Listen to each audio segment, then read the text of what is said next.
Halo rekan-rekan semuanya, Assalamualaikum warahmatullahi wabarakatuh. Salam sejahtera.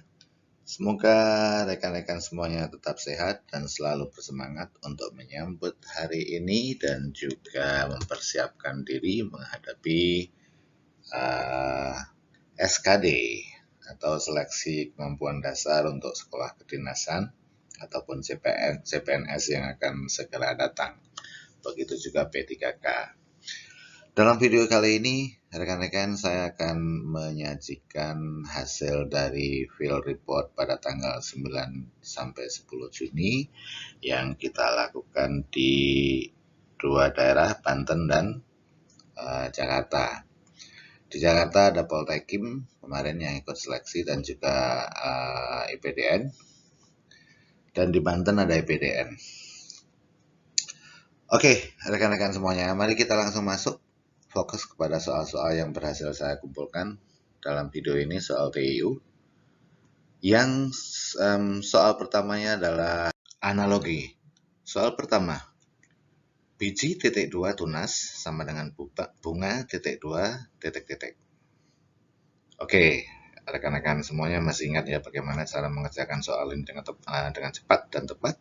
Taruhlah di dalam kalimat, misalnya cari hubungannya. Yang pertama ya, biji ya tumbuh menjadi tunas. Nah, jadi ini adalah hubungan urutan perkembangan dari biji menjadi tunas. Kemudian kalau bunga tumbuh menjadi bunga tumbuh menjadi buah. Jadi jawaban yang tepat adalah D, buah ya. Oke, soal nomor 2. Cahaya titik 2 gelap.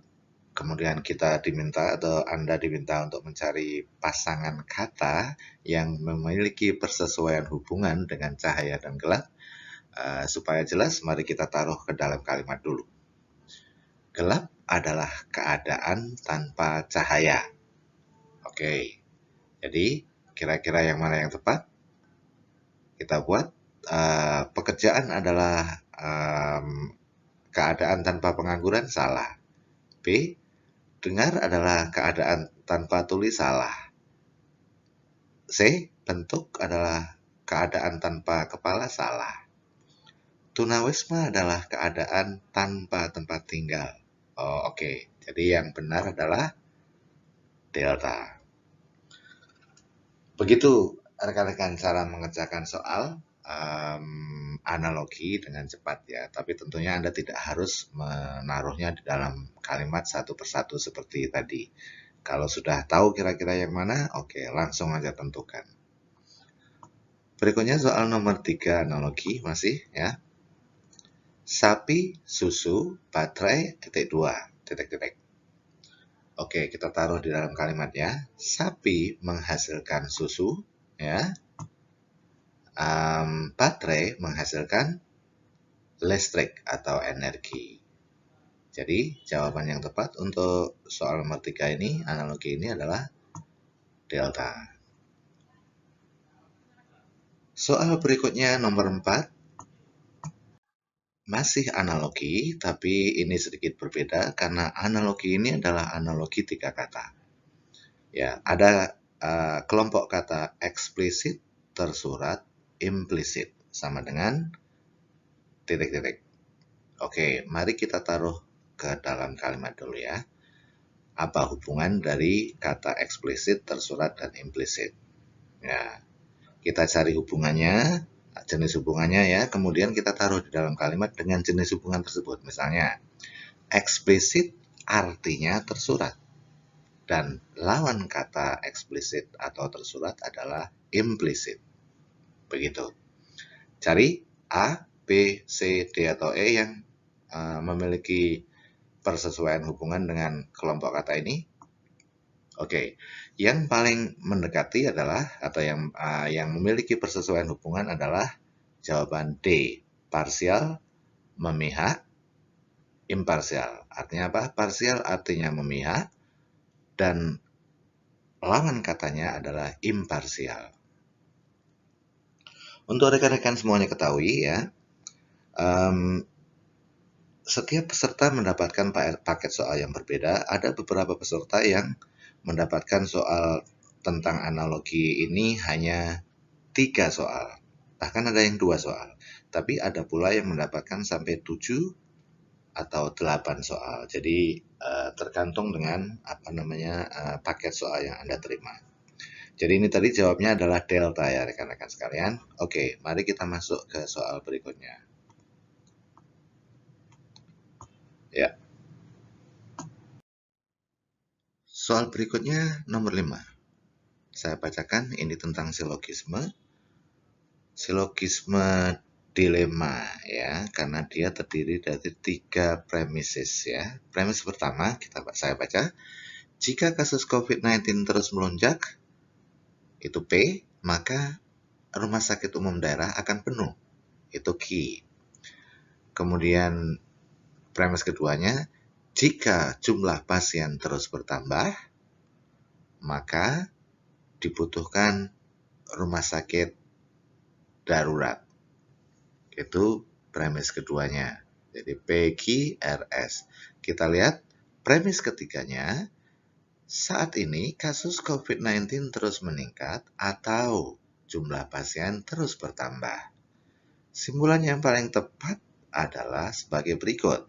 Ada A, B, C, D, dan E seperti yang rekan-rekan semuanya bisa baca. Tapi sebelum menjawab, saya akan mengajak kembali untuk mengingat rumus dari silogisme bentuk ini ya. Kita lihat rumusnya adalah premis satunya PQ ya, ini tadi P ya. Jika kasus COVID-19 terus melonjak itu P, maka RSUD akan penuh sesak itu Q.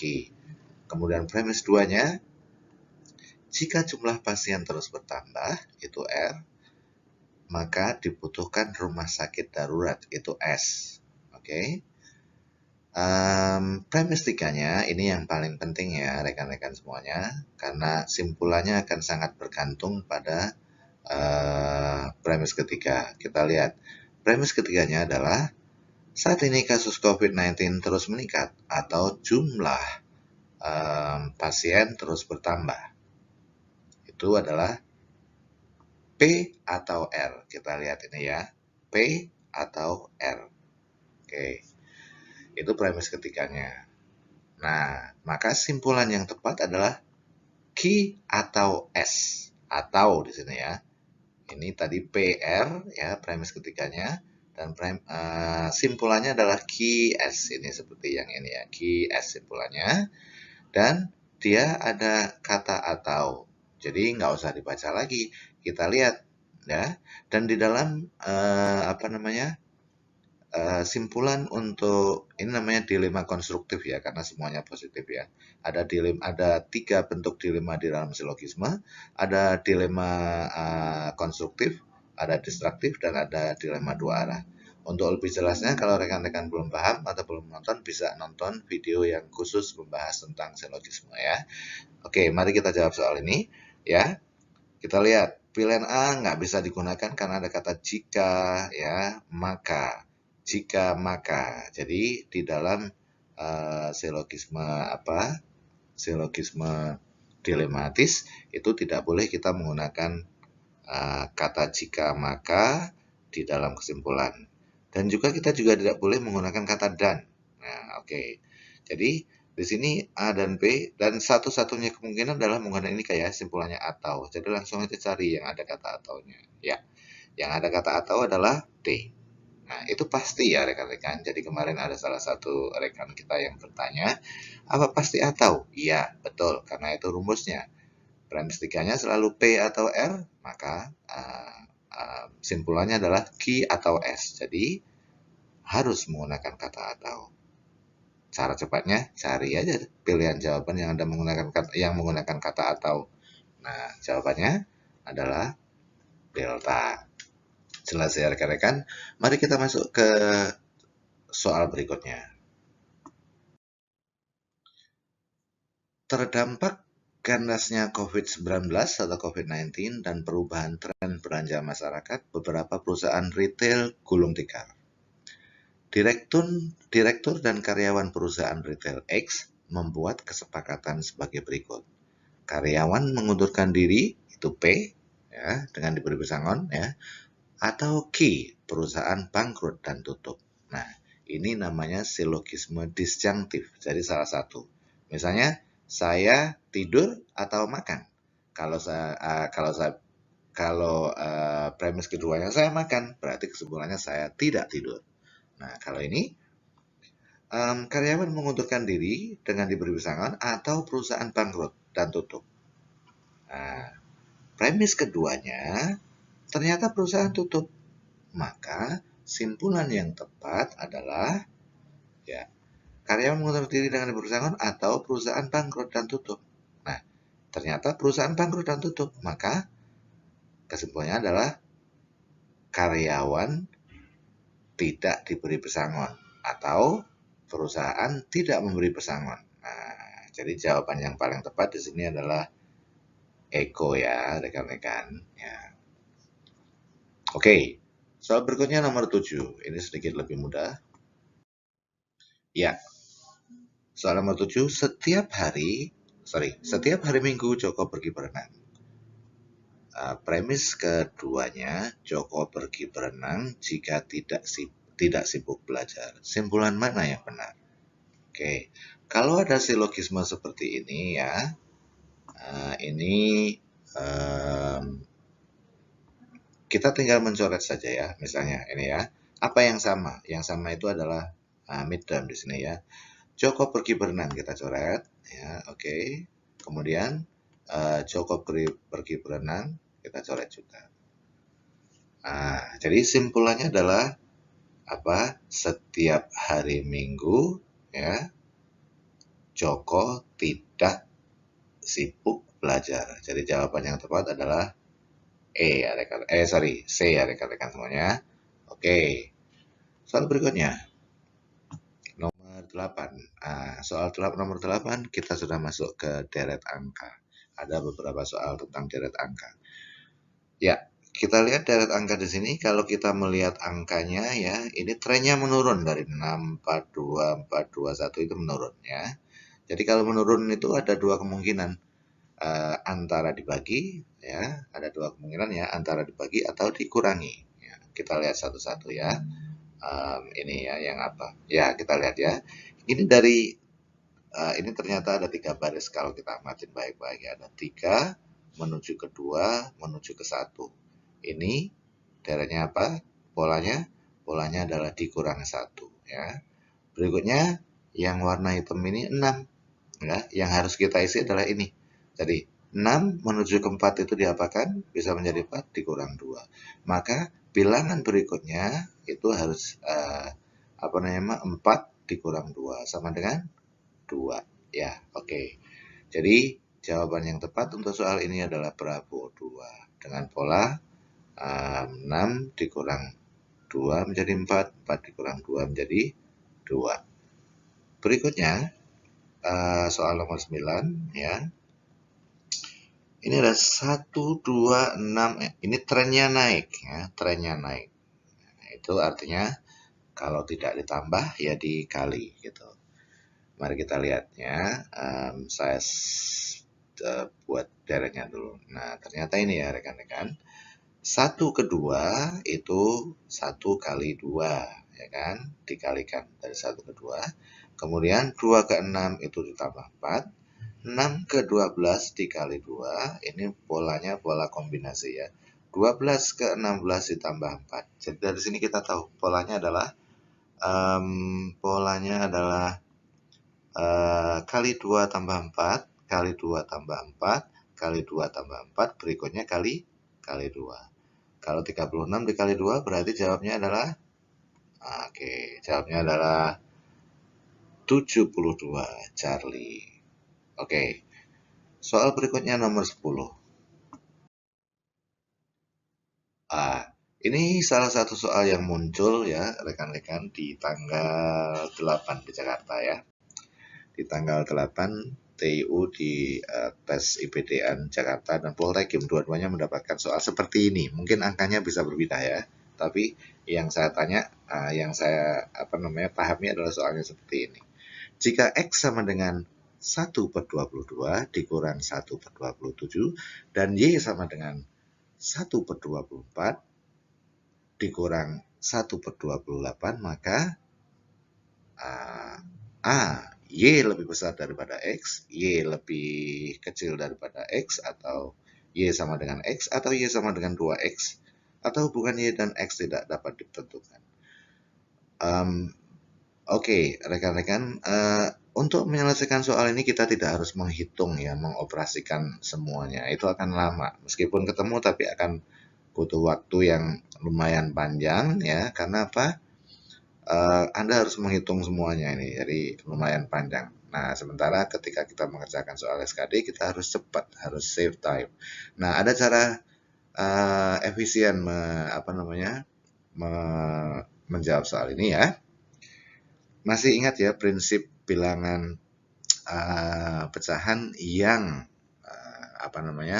pembilangnya angkanya sama. Misalnya ini pembilangnya sama ya, 1, 1, 1, 1 ya. Ini 22, ini penyebut, 27 penyebut. Oke.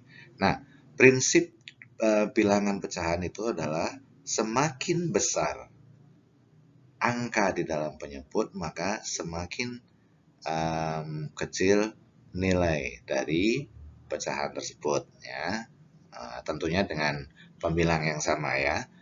Oke, misalnya 1/2 atau setengah dengan 1/3. Nah, ini kan penyebutnya 2 dan 3. Itu nilainya lebih besar yang penyebutnya kecil ya, setengah ya, 1/2 gitu. Nah, untuk menyelesaikan soal ini kita tidak perlu menghitung, tapi hanya perlu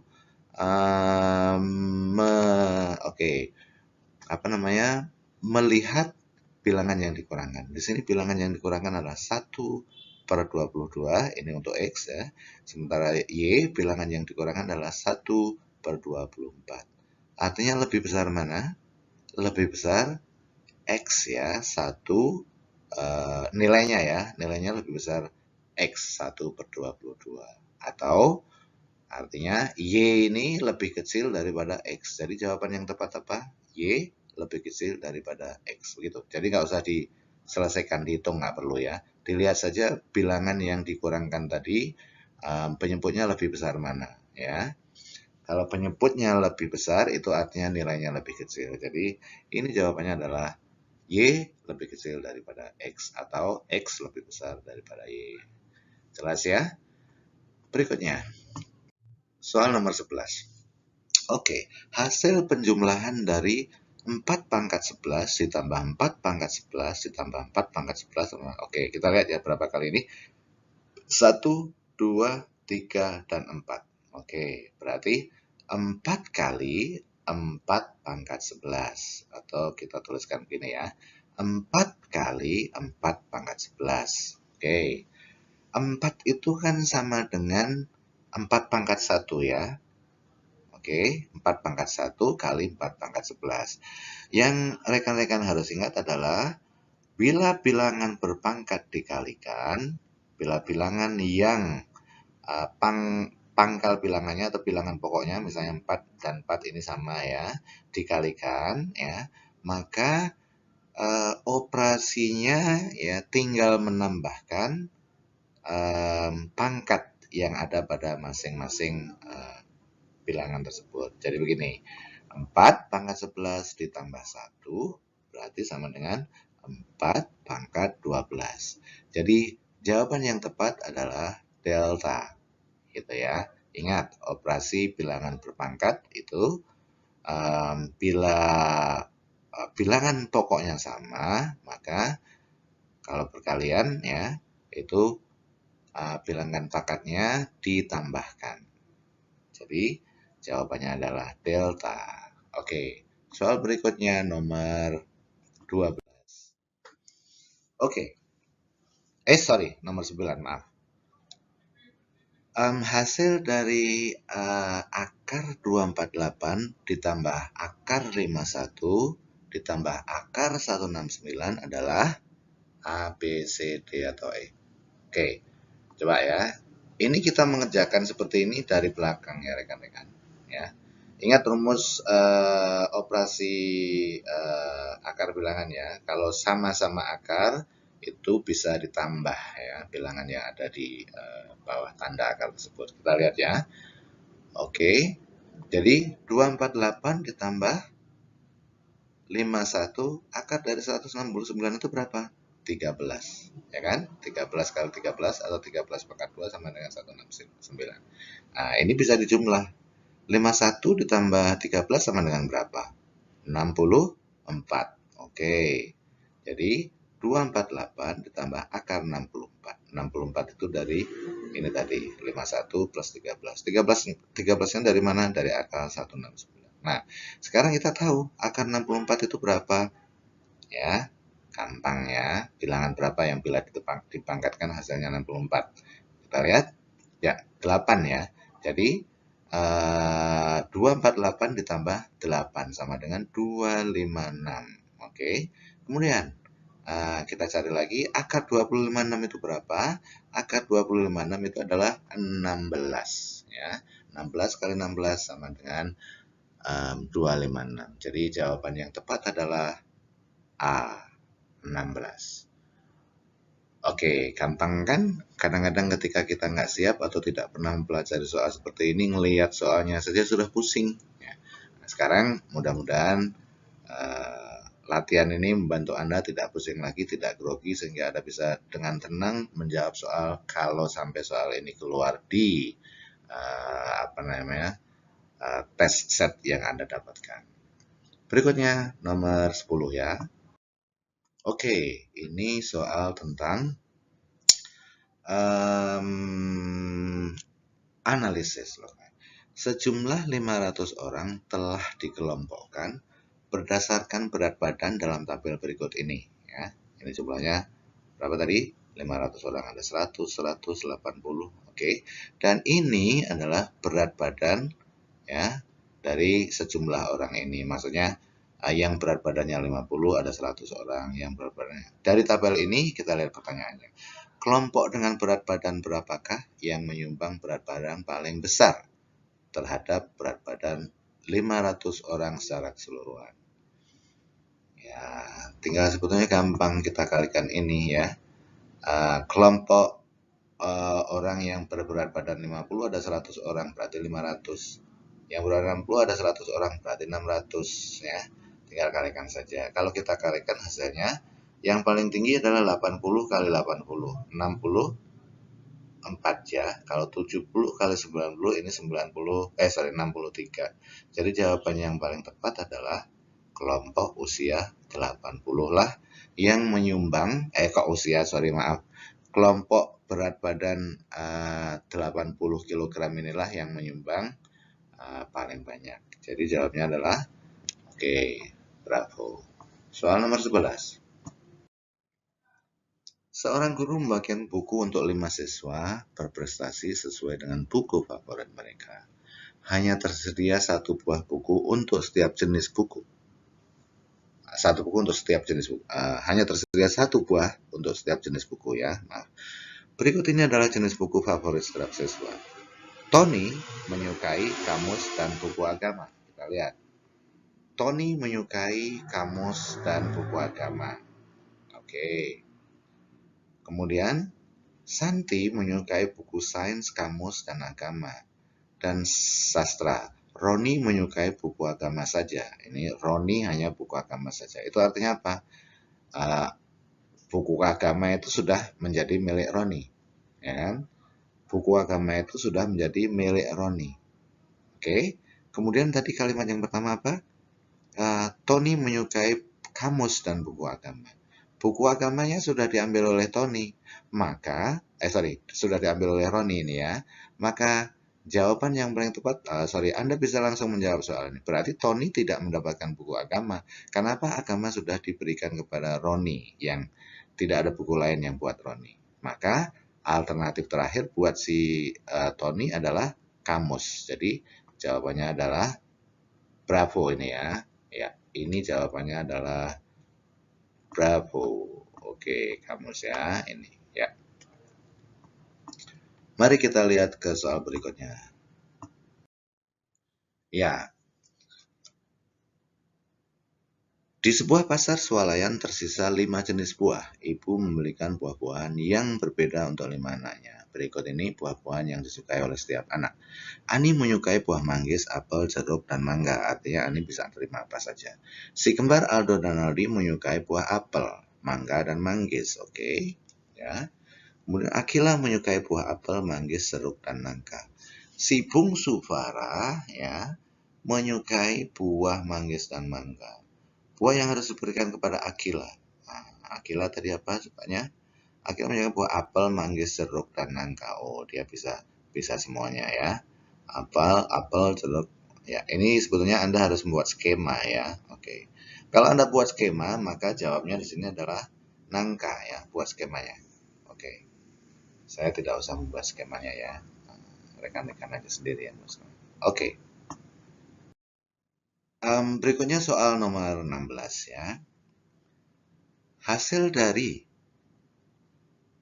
5 pangkat seperempat kali 125 pangkat 0,25 adalah, oke, kita lihat ya. Ya, 5 seperempat. Oke, ini 5 seperempat kita tuliskan dulu kali 125 pangkat 0,25. Ya, kita samakan dulu ininya, apa namanya, bilangan pokoknya ya. 125 itu bisa diubah menjadi 5. Pangkat berapa itu kira-kira? Pangkat 5 kali 5, 25 kali 5, 25. Berarti pangkat 3 ya. Oke, jadi ini. Kita notasikan menggunakan desimal ya. 5 pangkat seperempat itu sama juga dengan 5 pangkat 25. Dikalikan 5 pangkat 3 itu sama dengan 125 ya.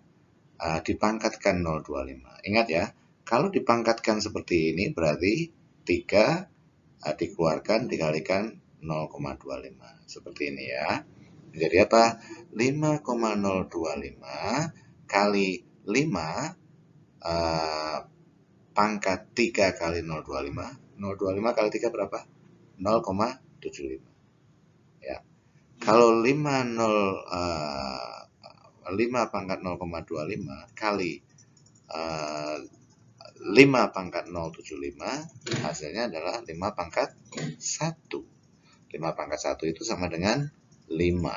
Ya, jadi jawaban yang tepat adalah bravo. Terima kasih sudah menonton.